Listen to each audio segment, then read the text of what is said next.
你们叫愛做什麼啊？而家騙出灰啊，唔係做 chat 啊，唔係挑格啊。啊，佢係講佢愛做成係咁嘅，淡白啦愛做成係咁嘅。啊，睇戰爭係做啊，冇做謝位啦。你講佢ทางทำ佢大鐵本สอน你ฟัง咁佢做成。Mahat tak jauh.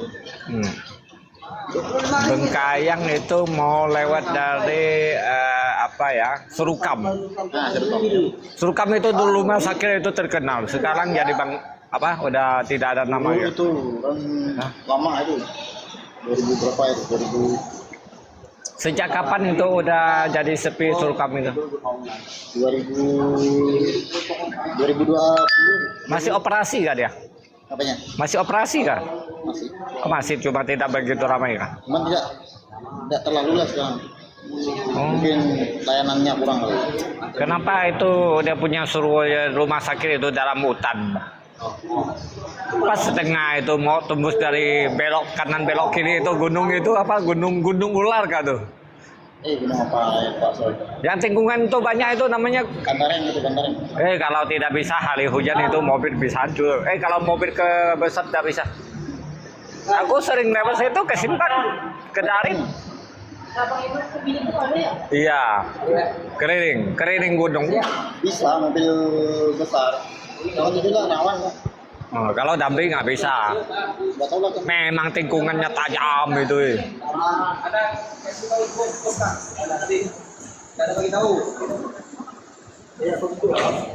Nó tới trần dài leo rồi đó, sao này còn quá giờ à? Emang ngolai ya? Nó tới trần dài leo, tidak ada lembur nggak bang? Ada lembur apa tidak? Cuman kan sekarang kan kita tadi kan ada belum ya. Kalau Malam besok sih. kerja kita ada Oh, iya. Besok kerja ya, tidak ada OT ya. Bagus. Semua naik. Kita punya tim, kau tim berapa? Saya tim 5. Kamu? Oh tim 5. Oh lebih ujung, saya tim 4.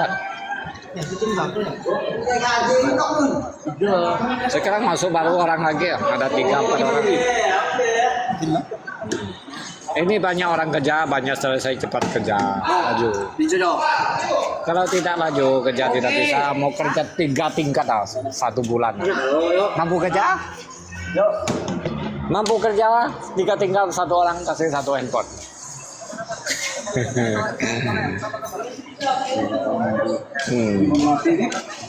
Saya cakap benar punya kejar 3 tingkat 1 bulan. Itu cuma pasang decor, pasang cor. Dalam tas tuh. Iya. Cầm ngay cầm còng á, phát như bình時做到啊，啲三麻定可能係搬人飯嘅咧，或者洗完砸，或者係困嘅bình時堆埋。Tapi hay trong tàu setting chưa open á.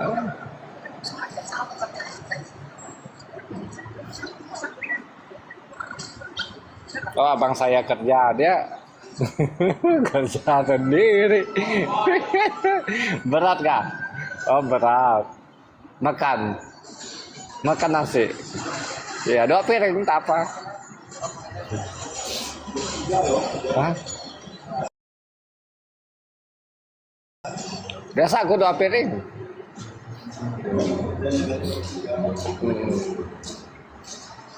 Jaga aku tolong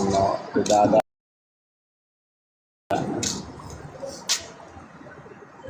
Marbolo kasih adik kamu 1 lah. Loh. Kau ni malu dah. Iswan. Kalau kamu kasih saya sih salah alamat, saya tidak mau kak. Saya dari dulu udah buang, udah 1 tahun saya buang. Saya sebenarnya lama sudah 7 bulan, 8 bulan mungkin. Apa lagi nih? Lokal kayak. Baru mulai lagi. Aku sih mau mulai, tapi tidak bisa kayak bau mulut nanti. Aduh, masuk beri aku dulu lah. Ya lari dulu. Besok kerja lagi. Iya. Pantai. Mode bantai-bantai besok. Harus kerja ya, kerja. Nah, Kejar aja kalau bisa. Ngài còn Nhật Bản thì chắc nhất cho到3嚟哇。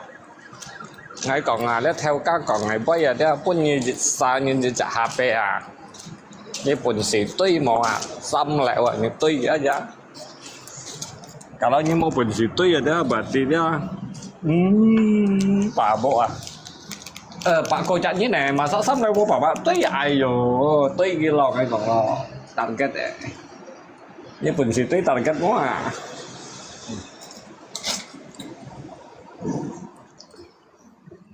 Tapi cái Bản thì tuy target sih, kasih sam lại sih. Như tuy được thầu vụ ăn nào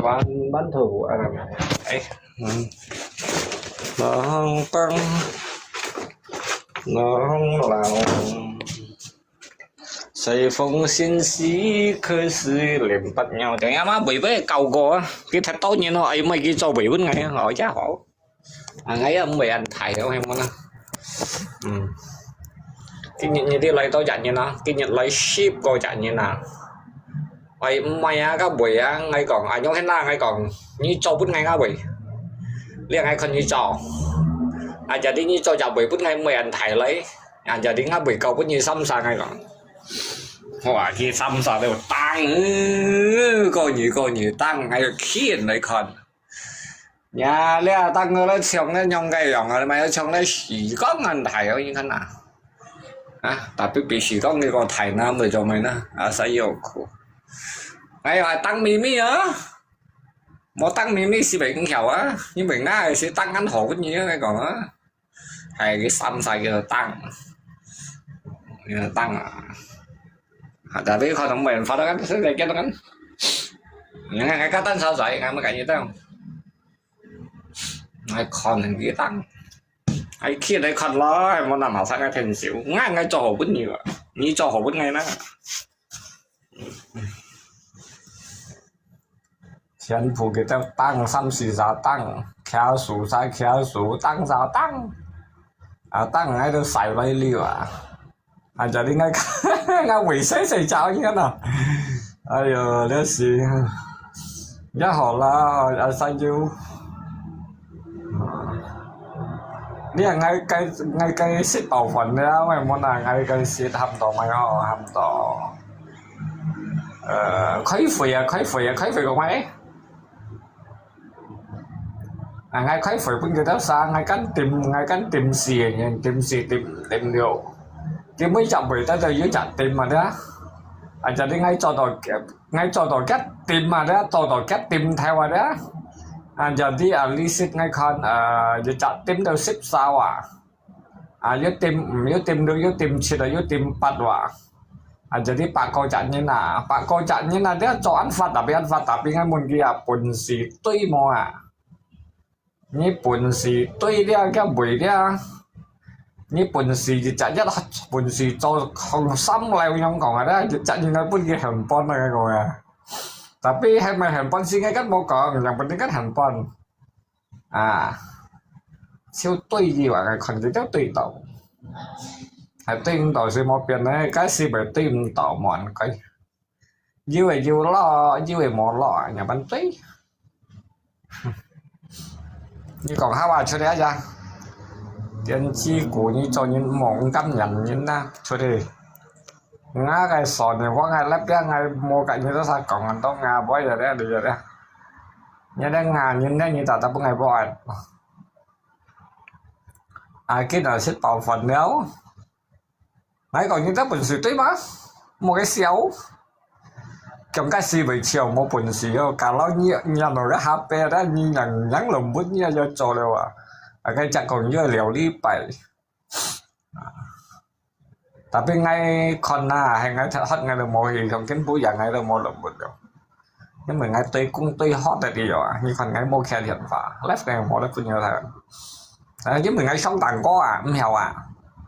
nhiều khe điện phá như khe điện phá chỉ có dù ai khe điện phá dù ai cua left điện phá chỉ có nhiều ngay sống tặng có heo cái thiệt ra đó dịch khay thiệt ngay heo cái đó sao heo thiệt sử dụng bằng mắn rồi cái thiệt cái khéo vậy mà hai căng thiệt hai ngay mò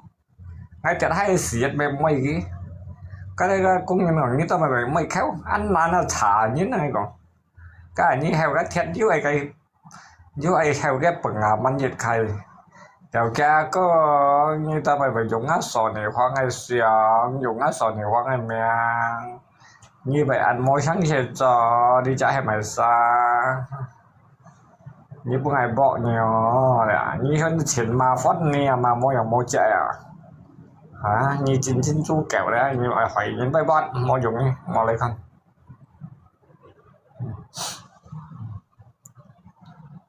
khi những ngày heo cái xuân á heo trắng á như thế heo cái trắng như thế dịch to chung vào cái thiệt ngay khi tôi cái thiệt là cái dịch khai ra dưới sòng 40 cái lò cái mình niệm heo cái trắng hay còn heo cái trắng đấy hay cái thiệt hấp lại ra ngày một phiền như thế bây giờ mới bị chuyện đó hay hấp vậy nhìn theo nó có là mình bảo tapi vậy là ngày sẽ có vô kinh nhậm sẽ có vô kinh nhậm tapi cái heo sai heo trắng này còn như sai khi hỏi nhưng mà tí cái nhâm mà dịch tí cái tay hai chuột đồng nhỉ hay cái đằng này đã tăng ở trong nó mày trong nó mày đi trong nó chỉ hấp xéo ngày như là gì phong đã phun ngồi chơi đỏ léo muốn nhiều mỏ lọ léo muốn lọ ta đem mí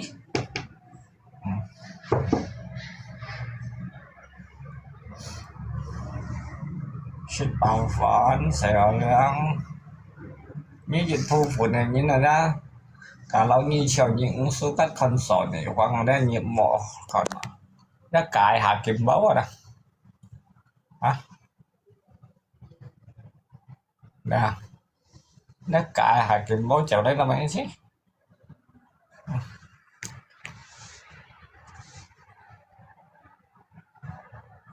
cái những ngày mỏ lẹp hả anh siêu lẹp nhiều rồi còn nào là ngay từ ngày lép liệp nhiều sao còn nó ra ngày siêu văn đây bỏ em cách cho có ai cho hỏi đó ngày lép nhiều sự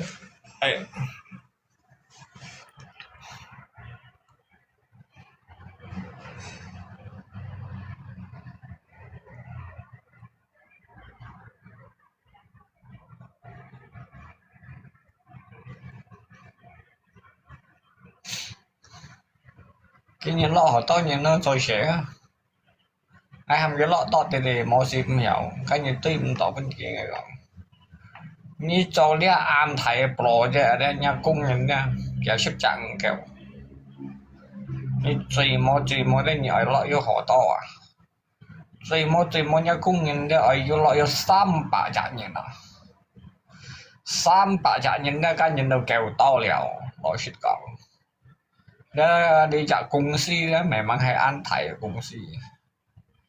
giờ đi nha cung nhìn như lo sam bà chạy như cho đấy ăn thầy mà đấy nha cung nhìn bán này to kỳ số lọ thì cái nhìn nào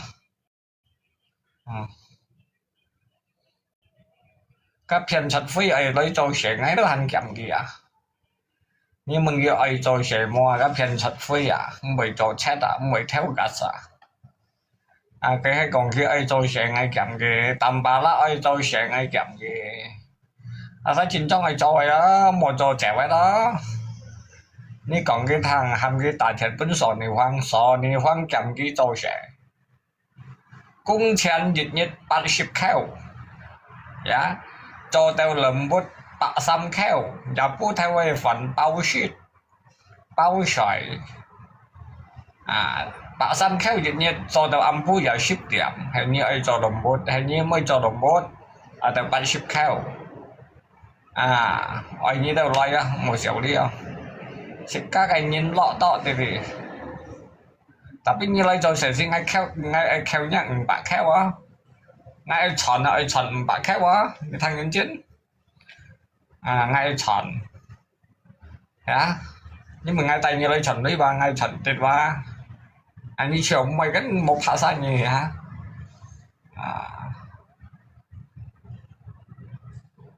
với em cầm đây em ngay như cầm đây em cái ngay cây sau nhưng ngay ta bên chuẩn bà kheo mong bà kheo ngày một cây sau chứ như lấy chuẩn với lại nhẹ vẫn ngay kheo như là ngay cả ngay theo các cổng thì ngay ambil 500 satu orang aku nggak mau curi kalau dia tidak lama kerja itu tidak bisa karena kenapa paspornya ditahan.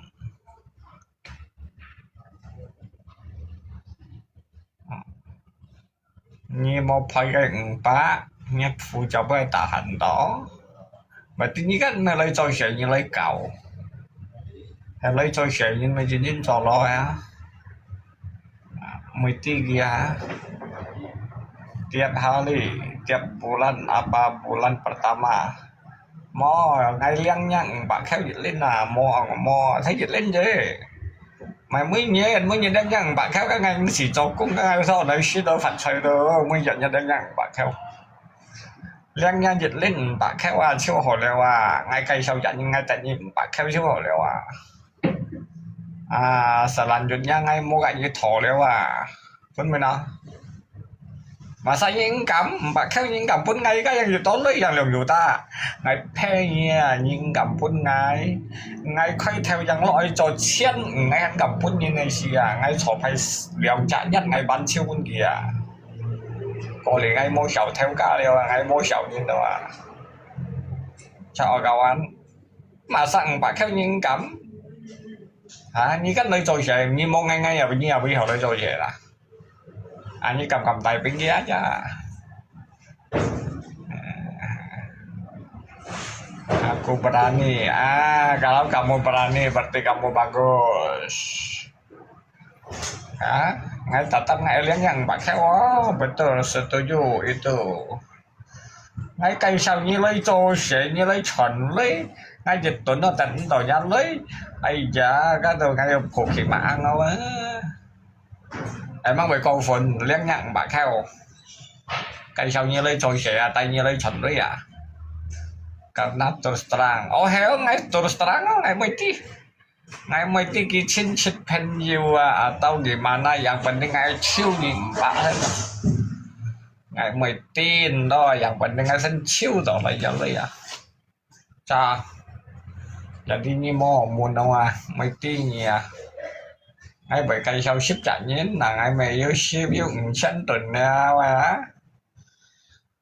ngay bởi cây sau nhị ship trả nhến ra vô dịch bản nào á lumayan loh các cây sau nhến nói cho sẽ lumayan mà posting Ella ka boleh ni jangan lấy cháu ni ka leo nào ni sang anh ni mau bổn sự bảy nhá miền nào đó ni tao biết tạm hai ngày một hình gì ở sang ngày bảy miền đó một ngày ta tạm hai ở sang mau bổn sự bảy miền này giống như xỉu đi ngày này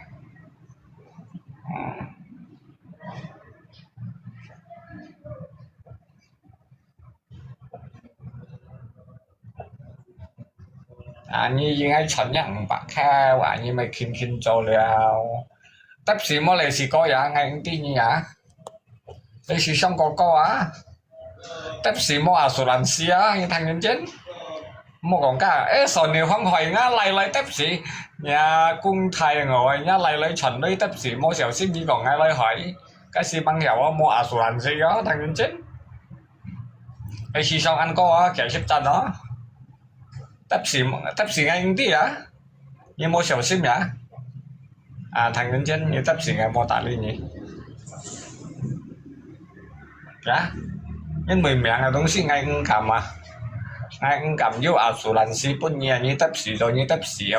như cái nhà này cái như lấy cho xe tapi những sầu sim dọc phút theo tài game như xin theo rồi xe một chút xem dọc phút theo như cho xe như mới xe mua mày tấp xỉ mình nhá sáng xe đó số nhiều có một chuyện như cây sông ngắt lại tấp xỉ ngay cả để mình đánh hồ rồi nhá mấy như một dần ngay đó như phật xây ngay mua cầm chéo nhân kháng cái xí hay còn như ngâu dạ như sông có heo ra东西thì dịch bởi một chút sạp thì你要摸水稻在跑来的春农面，俺都一天都春农面，俺冇便宜，你可以去。cái xì ăn có qua như tặng có ăn heo nhất thiệt và sau cái lô xì đâu đi cày và tăng giá pin hoài hả như giờ bút theo như đợi sợi mô như lầm bút chọn với như lầm bút lì chọn nói như cái như sợi mô sau chắc xin nhớ họ người rồi sẽ như chỉ đó mới lầm bút như còn cái nhân thằng họ ngay mới lầm bút đâu đâu như còn ngày thằng nhắm ngày sáng như thì đã lầm bút cha ngay khi tụi bạn không nhớ cầm mà nó hầm như xa heo ngay còn đó em ship dịch ship sao mày như heo đi theo số ngày heo đi mua còn mua lấy đó mua tôi sẽ đấy mua lấy đó ăn chung đâu cái chi mua không còn nó hào nó sẽ số ngày heo đồng bắt này trả lại lấy heo kia vậy heo yeah ngay ra như không thằng ngay giàu lấy ngay heo ngay với còn mô lít ngay cầm còn mô lít ạ paling bang tolong sebentar hampir tolong kayak tak ada tenaga bukit maang lo chuẩn đấy tak ada tenaga như chuẩn thì xin nhắm mẹ phỏn á do đây không xịt tenaga sao ngay còn với bạn nhỏ tak ada tenaga mau cari duit bikin malu kau. Kalau tidak ada tenaga ya tidur. Tak masalah, makan nasi orang tua. Kan begitu. Ca. Gaji berapa sehari? Gaji hanya 80 khâu. Pada điểm chung 80 khâu. Như trong pada điểm chung như tờ 80 khâu à? Sampai 20 ya, 2000 ya, mangsung cái lồng đây lối gió,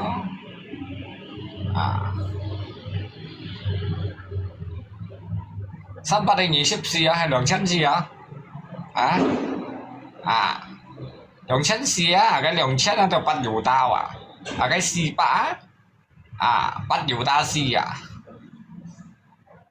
cái xì bả. 2,2 40 liệu mau bắt đầu ta sẽ cái 40 liệu cái theo liệu jadi kiểu dụ ta xì mấy bắt đầu ta xì kiểu dụ ta xì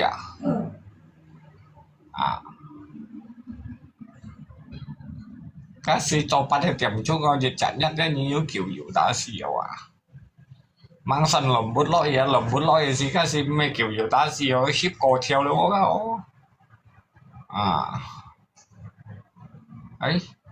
hay nhỉ bắt ship liệu mẹ họ chọn kiểu theo liệu của họ xì vậy dari jam berapa kerja berapa pulang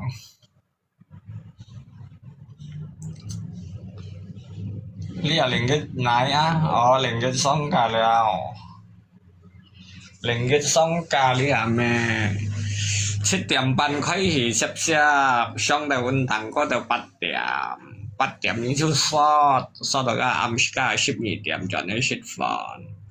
sau đó ship nhị điểm dịch điểm yếu hi xong điểm hiếu ship ban này điểm chung yếu sau đó 6 điểm ban chọn iya itu kan lah saya suruh mereka bikin aku cakap kalau mau ganti saya punya tempat ya udah mereka bikin saya sudah pindah sini apa macam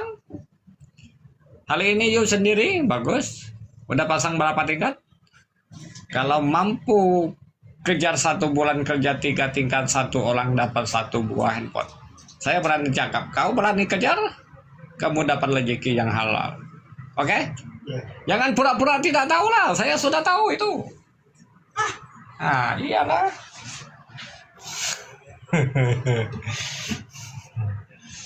ngay khỏi tật như thế mà ngay tụi mình ngầm với ngay con cái bùn xì mua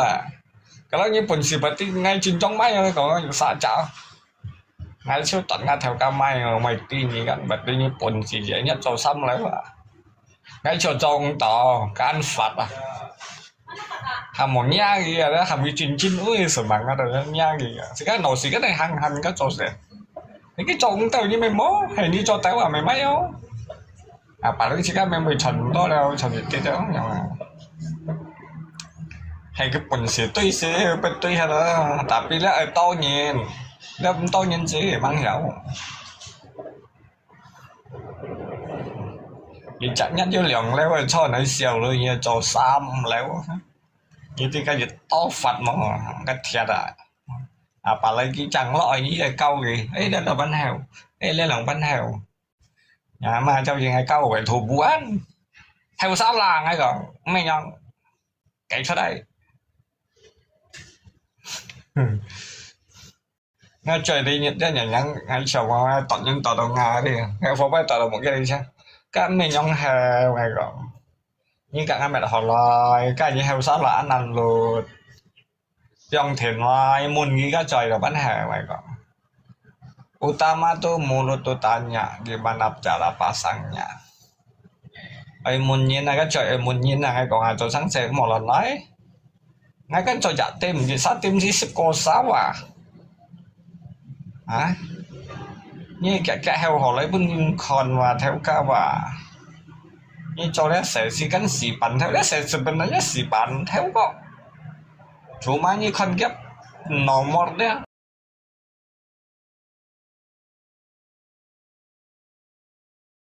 nó sẽ bên nó xì bắn theo mày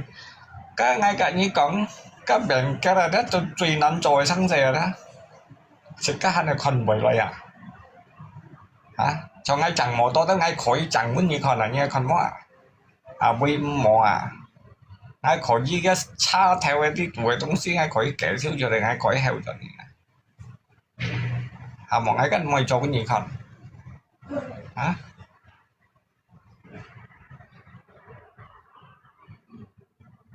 apalagi dia heo dia pin dia tungsi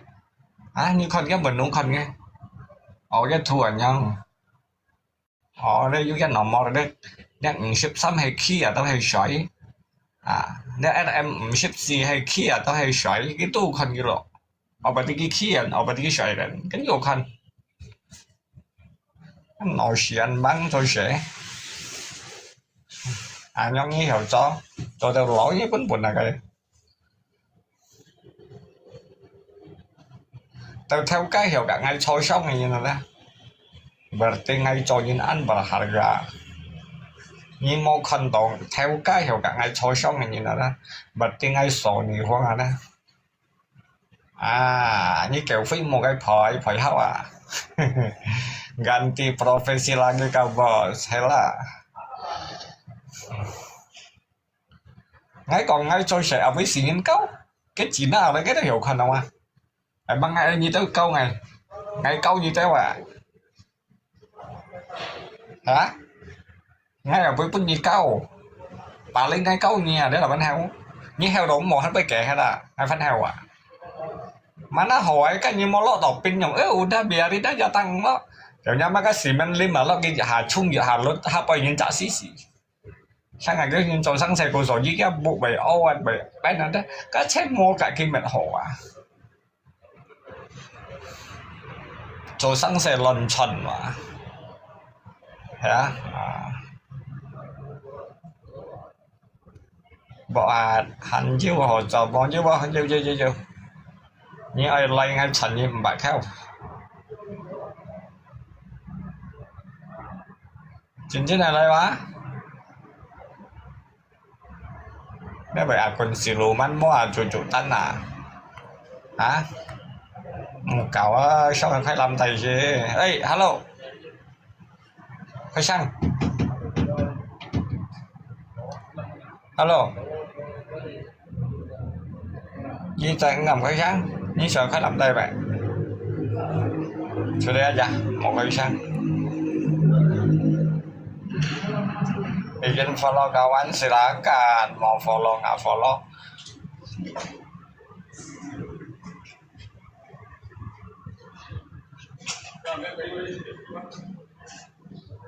silakan follow aja ya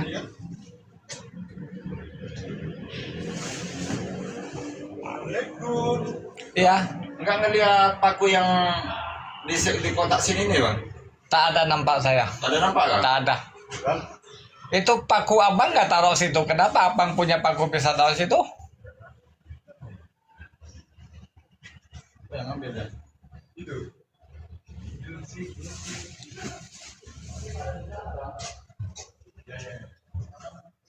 Kita xài東西就變啊，開 game 啊，冇開 game 冇ai tèm hay đó. À đi xong lấy bài khai game không? Bài khai game à?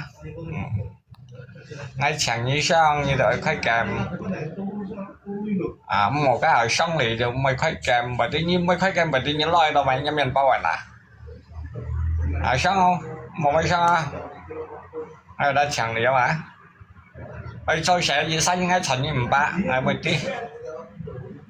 Ngay cả ngay theo cao đã còn liều, gì xanh ngay chuẩn ba. À sáng kia lấy theo ngay theo cá tập tập nặng bạn theo ngày đều như sầu ngay theo cá đều có như trò chuẩn bắn kia liên ngay cây sầu gì chạy nhưng ngay tận bạn theo vào những thằng đến trên một ngày một cây sầu như sao rồi sẽ phú châu tà hàn á mấy cái như cho bàn bàn chăn á như chèo lúa như chiều ăn khổ á tao ăn chung đâu à nggak bisa naik jauh dah mau gì trên ấy cái ăn chung ở sở nhiều hơn như theo ăn sau rồi mới trầu ở gấp nhiều á như hảo nó xây trầu á lấy theo một còn sau rồi á tadi akun sở nhiều hơn bully aliong haka ở các tập treo cái mình akun các kita saya hatian ci pun gipian ya medan gitu heboh nanga aku ngai mau sembarangan bulinya kucing di mana ngai mai kucing Malaka malu kapa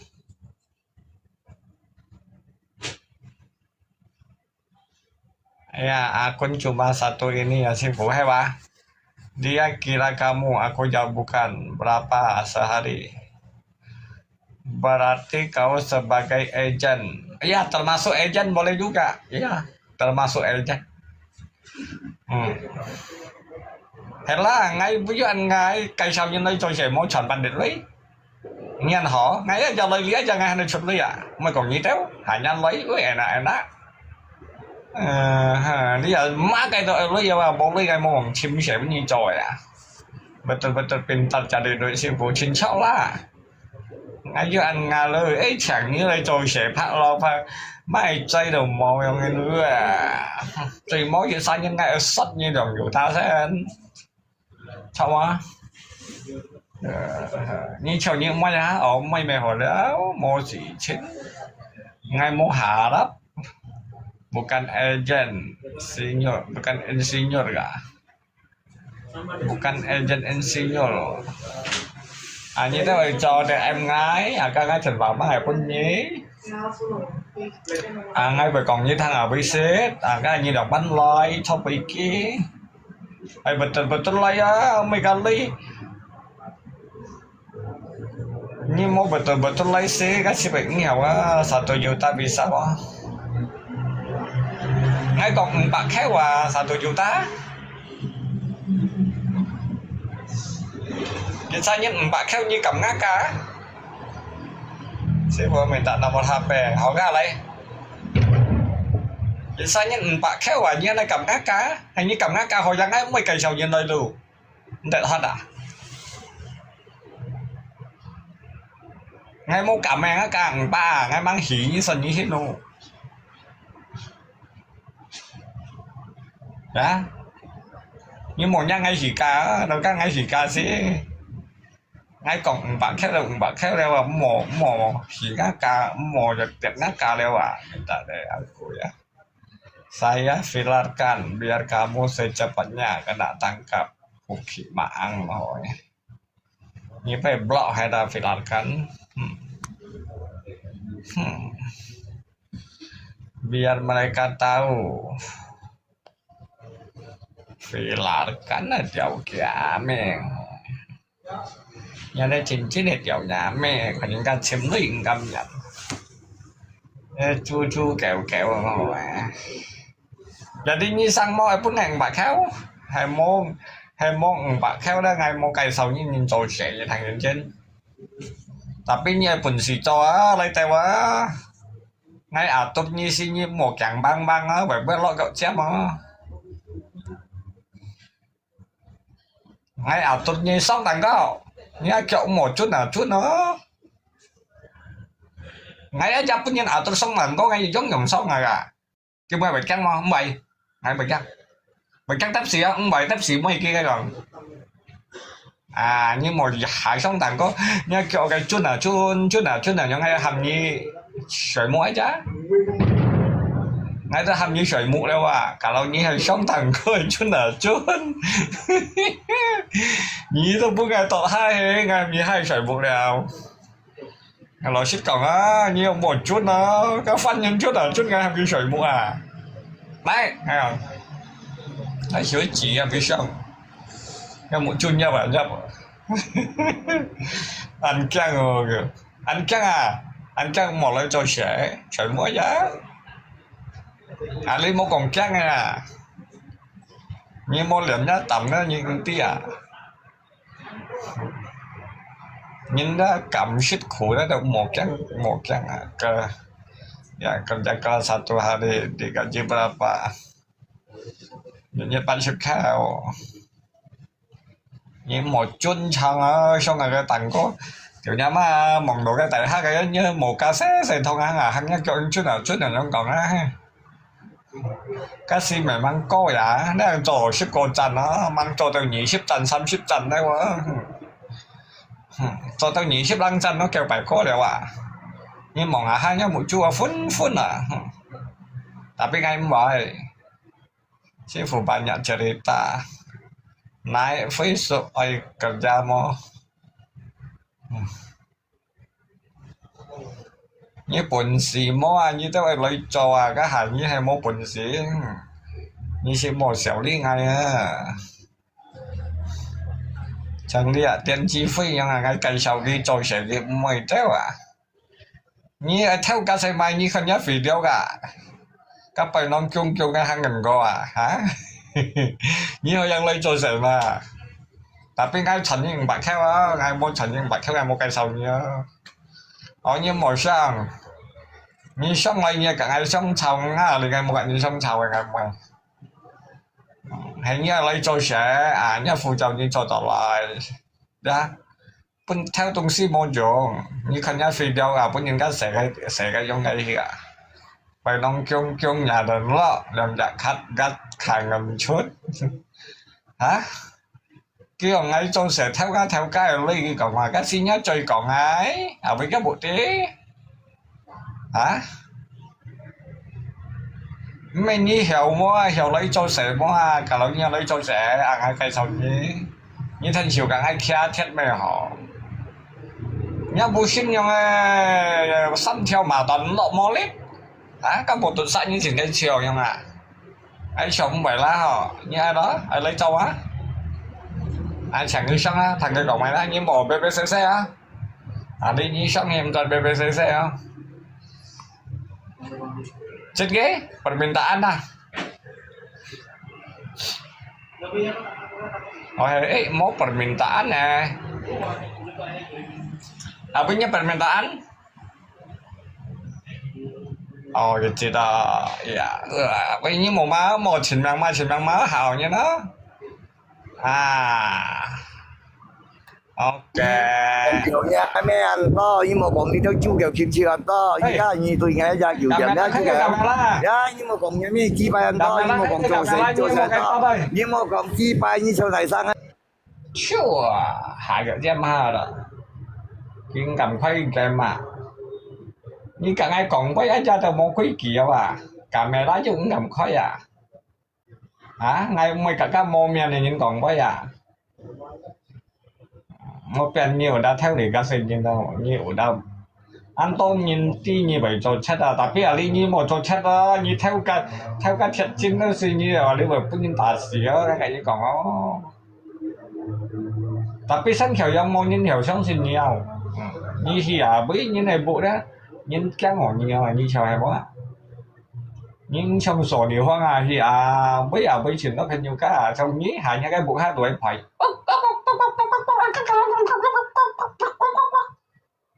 đó như chắc là nhất chơi được ví dụ như vậy nhiều phải đấy không ạ ví dụ như vậy nhiều phải yeah.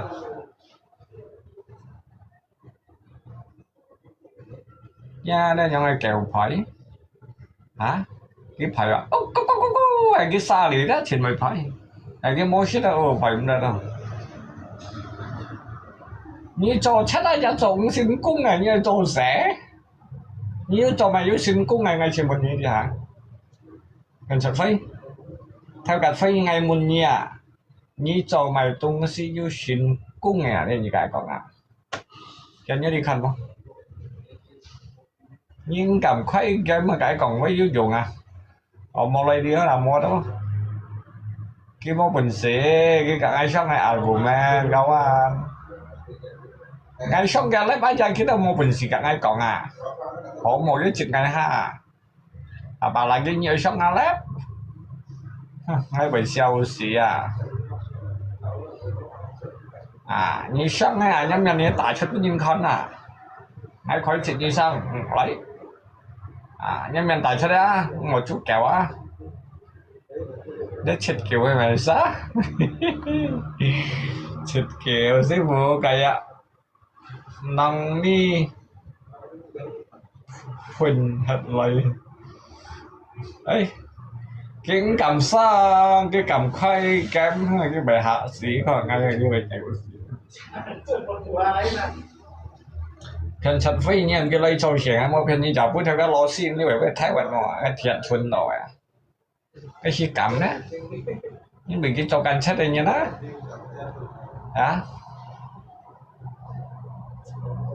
cái video cái mình chỉ vào cái cầu vào sale sale anh không hello anh Hoàng khoét cái đi mày khoét mày tao mày khoét em mày mò cái mà sao lấy như này bộ như miền bao như chỗ đấy chứ lấy bộ như miền bao này sao ngay cầu dây một khoét kẹp sao cảnh sát như sáng qua cảnh sát một cái phù hợp hổ dây đi ảnh nhân coi đâu lì trẻ đi một cái như shit đâu ở như sáng ok khoét kẹp bây giờ mình khai cái còn chơi với là mà muốn ngày sinh ngày kiểu nhà mẹ nhưng mà còn chơi anh nhưng mà chơi với kịp chiều nhưng mà còn chơi với mày nghe nghe như giờ xin tôi nghe ngày sinh nhật với nhưng mà còn chơi với như bây giờ là bao giờ tụi mày mà mình cả ngày kiểu nhà mẹ lấy kiểu nhà mẹ mấy cái kiểu kiểu nhà mẹ như thế là sao sao lui ra nhà mẹ chỉ phải cho sự kiện cũng như mà xíu đi kiểu nhà mẹ không giống như này kiểu mày chạy ăn hoa anh em bị chung nhà thì mình sẽ cho lại nhà thì mình sẽ cho lại nhà như chút đi không giống như này kiểu mày chạy ăn hoa chỉ phải gì chẳng bánh bỏ ra cái xin nhân giống này kiểu cái nói nó thì cái những mày bảo bộ như làm gì cái là những mày bảo bộ là nếu mày là sập nó mà như còn chơi với nhau không như cao sổ theo qua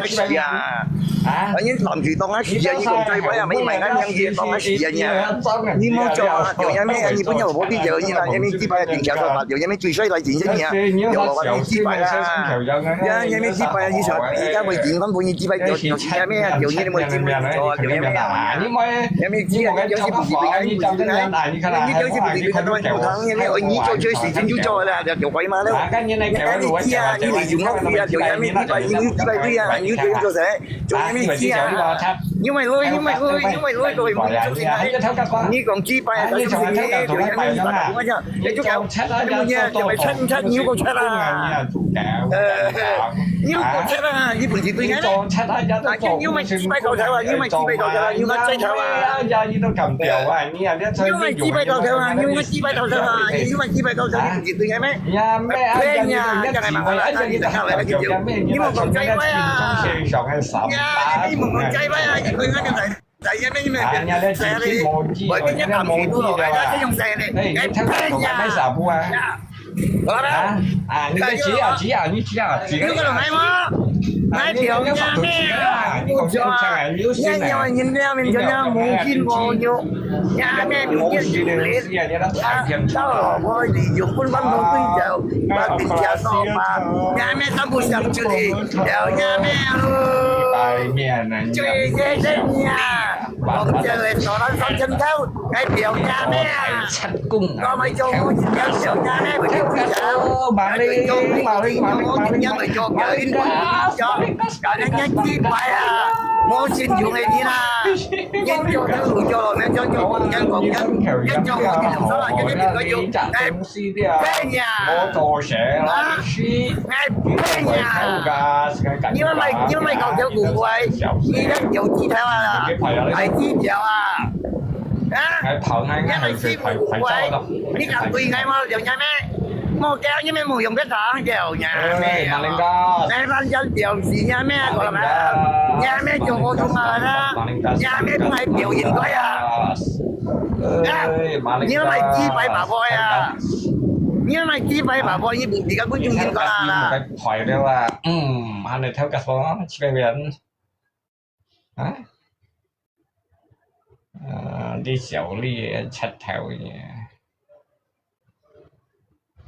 một cái ầu anh nói là cái ầu à ngay chỗ hot một cái ầu ngay chỗ hot là địa cầu anh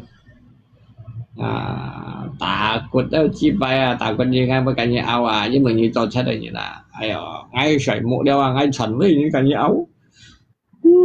như đâu chỗ chết này như này sao cái nhà áo nó sao cái gì này ngày mày sao người ta nhìn rồi ngày sợi mua các bạn nãy thầy chip bay anh như tôi trộn chết anh như là như sợi chèo lấy anh như mà hỏi là như mèo lấy bài chip bay anh như mẹ anh khăn còn anh như nó là lép ghế còn như bảy phút như phổi sao mà nhưng bị cái như là phiền cho đây như nào chip bay anh như trộn chết là theo gas anh như bây giờ đi mà Samsung có tí chiêu đâu anh như trộn chết theo gas như thế trên trong chỉ xây thì cả hạ ca như là kéo phối thiên sân kéo cho ngày hạ ca như là một trong những trong như là chỉ bay men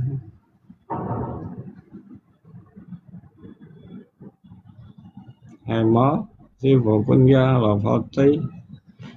hè đi như cho đề li như một con đen đông ngà bòi như thế như shit ăn lò thế như mau dùng anh như cho đề dạng cái như Nga đâu là thiên sát phí và theo gas và như một con cái video và các bà tàu bật cầu ngày lấp kìa cái mẹ cầu xeo như con nghĩ ngay sổ này hoang ở đó dây ở đó tao hành mò ăn dây thiên sát phí chỉ bay nhà như còn như anh khang là lấy má lấy xét cho nhiễm như vậy như mèo lấy chim ngay có mong HP phải tin bên ở đó thấu thân ai còn phản bay mà lên gas mang rằng ai kiếm một cái sân tại đó có sẽ gặp phải tin bên ở đó